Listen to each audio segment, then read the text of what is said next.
Hello everyone, welcome back. In this video, I'm going to show you how to copy trade between two Ctrader accounts in 2026. Now, first of all, we need to understand trade copying over here. So trade copying means positions that are opened on one Ctrader account automatically open on another account as well.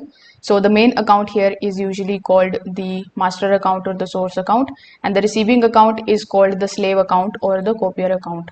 So currently you need to understand that Ctrader does not directly include the built-in account-to-account copying for personal accounts the same way as some of the platforms do. So most of the traders use any other copier software or cloud copier services. So you can choose a copier that specifically supports Ctrader accounts.